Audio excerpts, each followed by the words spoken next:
వైకుంఠ ఏకాదశి పర్వదినానికి తిరుమల తిరుపతి దేవస్థానం విస్తృత ఏర్పాట్లు చేసింది. గత అనుభవాలను దృష్టిలో ఉంచుకొని అధికారులు తాత్కాలిక కంపార్ట్మెంట్లు నిర్మించారు. ఏకాదశి, ద్వాదశి పర్వదినాల్లో సాధారణ భక్తులకే ప్రాధాన్యమిస్తున్నారు. 21వ తేదీ వేకువజామున 1:00 వైకుంఠ ద్వారాలు తెరవనున్నారు. లక్షలాదిగా తరలివచ్చే భక్తులకు నిరంతరాయంగా అన్నపానీయాలు అందించడానికి తితిదే చర్యలు చేపట్టింది.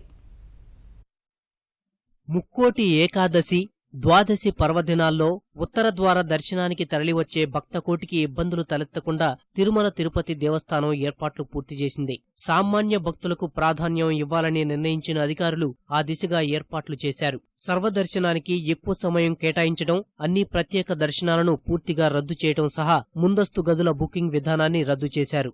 సిఫార్సు లేఖలపై వీఐపీ టికెట్లు జారీ చేయకూడదని నిర్ణయించారు. వీవీఐపీలే స్వయంగా వచ్చే పక్షంలో 4 టికెట్లు మాత్రమే కేటాయించనున్నారు. సర్వదర్శనం భక్తుల కోసం గతంలో ఎన్నడూ లేని విధంగా నారాయణగిరి ఉద్యానవనంలో క్యూలైన్లకు అనుసంధానంగా 9 తాత్కాలిక కంపార్ట్మెంట్లు ఏర్పాటు చేశారు.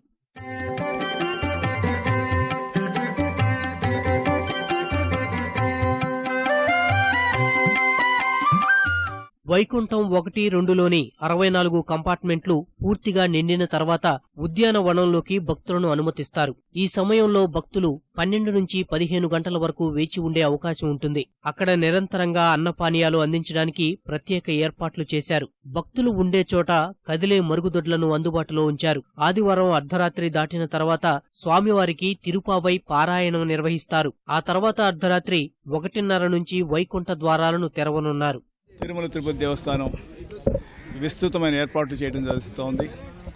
ముఖ్యంగా ఏంటంటే ఏ విధమైన ప్రత్యేక దర్శనాలకి అనుమతించకుండా సామాన్య భక్తులకి దర్శన సమయం ఎక్కువ ఉండాలని కంపార్ట్మెంట్స్ అన్నిటినీ కూడా పూర్తిగా ఫిల్ చేసుకున్న తర్వాత క్యూ లైన్స్కి కొన్ని కంపార్ట్మెంట్స్, టెంపరీ కంపార్ట్మెంట్స్ని కనుక అలైన్ చేయటం, అటాచ్ చేసినట్లయితే ఎక్కువ మంది భక్తులు క్యూ లైన్లో ఉన్నప్పుడు ఇంకా బెటర్ ఫెసిలిటీస్ ఉంటాయనే ఉద్దేశంతో క్యూ లైన్కి కొన్ని కంపార్ట్మెంట్స్ని, టాయిలెట్ ఫెసిలిటీస్ని, అదేవిధంగా మంచినీరు, ఫుడ్ కూడా సప్లై చేయడానికి ఈజీగా ఉండే విధంగా చేయడం జరుగుతోంది.